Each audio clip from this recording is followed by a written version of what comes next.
আর যারা পেটের সমস্যায় যারা ভুগতেছেন, পেটের অসুখে ভুগেন না, এখন প্রায় মানুষের গলব্লাডার স্টোন। ঘটনা কি? গলব্লাডার স্টোন কে?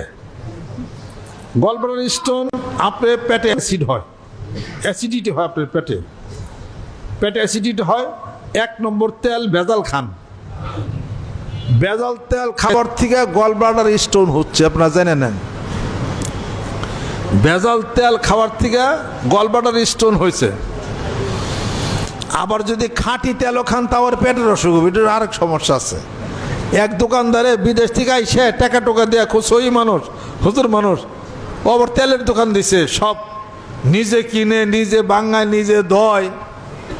এক লোক আইসে যে আমারে 1 কেজি সরষের তেল দেন, কয় নিয়ে যান, 1 নম্বর খাঁটি, নিজে কিনছি, শুকাইছি, নিজে বাঙাইছি। কয় ঠিক আছে। যেদিন সরষের তেল দিয়ে খাইছে ওই দিন পেটের অসুখ হয়েছে, তারপরের দিনে পেটের অসুখ হয়েছে। বোতল নিয়ে আসছে, কয় মিয়া আপনার তেল মেললেন, মিয়া মাথা টুপি দিয়েছেন, বিল্লা করে জাগা মান না। কয় কি হয়েছে? কয় 2 নম্বরই তেল দিয়েছেন আপনি আমারে, আমার পেটের অসুখ হয়েছে আজকে, কাইলে হয়েছে। কয় আল্লাহর কসম করে কই ভাই আমি নিজে হয়েছে গেছি, সরষের 2 সিজন ময়লা না থাকে সেই হয়েছে ভাঙ্গাইছি, সেই তেল আপনি খাইলেন, আমার ধ্বংস হয়ে যাম। কিন্তু এটা আমার মিথ্যা না। কয় তাহলে পেটের অসুখ হলো কেন? কয় ভাই একদিন কি খাইছেন? কয় একদিন হচ্ছে তেলই খাইছি। এই কোন দোকান থেকে? ওই দোকান থেকে। কয় ভাই বেজাল খাইছেন, বেজাল খাইতে খাইতে পেটই বেজাল হয়ে গেছে।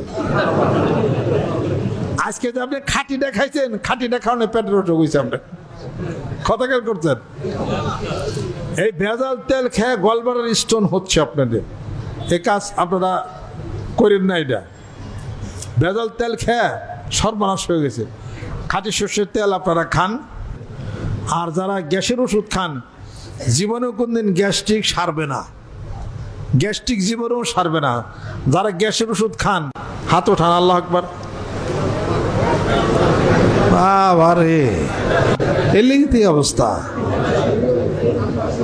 টক্সিন তৈরি হয়, টক্সিন। হাত নামান।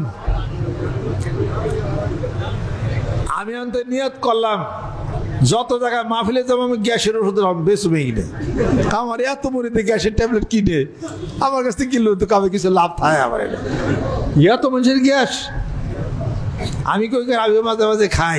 আল্লাহ, এই গ্যাসের ওষুধ হেলিকোপাইলিউরেট টেস্ট, এটা সারা যদি খান জীবনও গ্যাস্ট্রিক সারবো না, এটা টেস্ট করতে হবে।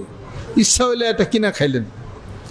আর অন্তত পক্ষে যদি গ্যাস্ট্রিক কিউর করতে চান, হোমিও ওষুধ খান, গ্যাস্ট্রোবিন খান অথবা গ্যাস্ট্রোবিন প্লাস খান। 1 মুখা ওষুধের 1 মুখা পানির মধ্যে 10 ফোঁটা ওষুধ মিশিয়ে আমাদের এই যে কন্ট্রোলার সাহেব আছে ওনার কাছ থেকে কিনতে পাইবেন। 10 ফোঁটা ওষুধ মিশিয়ে দিনে 3 বার খাওয়ার আগে খাবেন, গ্যাস শেষ। সুবহানাল্লাহ। লক্ষ টাকার অ্যালোপ্যাথিক ওষুধ খাবেন আর হোমিওটা খাবেন, হোমিওতে কাজ ভালো করবে। গ্যাস্ট্রিকের ওষুধ হোমিওতে খান তাড়াতাড়ি এটা। আর যারা গলব্লাডার স্টোনে যারা ভুগেন, আগে থাকতে আদার রস খান, গলব্লাডার স্টোন হবে না। সুবহানাল্লাহ। আদার রসটা খান আপনারা। সকালবেলা একটু আদার রস, একটু পানি দিয়া, একটা গোলমরিচ দিয়া খাইবেন আদার রস, তেলার গলব্লাডার স্টোন হবে না ইনশাআল্লাহ তাআলা। চিকিৎসা করে দিলাম, সুস্থ থাকবেন, ভালো থাকবেন। আর যদি আপনি যদি এই পেঁপে, লাউ, করলার তরকারি এই 3টা দেওয়া যদি খান, তাহলে ইনশাআল্লাহ তাআলা পেটের যত রোগ, ক্যান্সার, এটা সব সাইরা যাবে এটা। আর আদা দিয়া, তারপরে রসুন দিয়া, তারপরে ওই দিয়া সর্ষের তেল দিয়া যে জিনিসটা বাগার দেন না আপনারা, বাগার কেন? এটা কি জানেন? এটার নাম জানেন?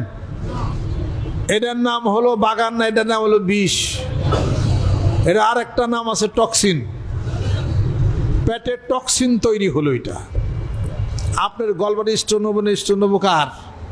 এর লিগে তো এই অবস্থা, এটা এর লিগে তো এটা হইতেছে। এটা স্বাস্থ্য সুরক্ষা করেন, বেশি দিন বাঁচবেন, ইবাদত বন্দিগি অনেক দিন পর্যন্ত আপনি করতে পারবেন।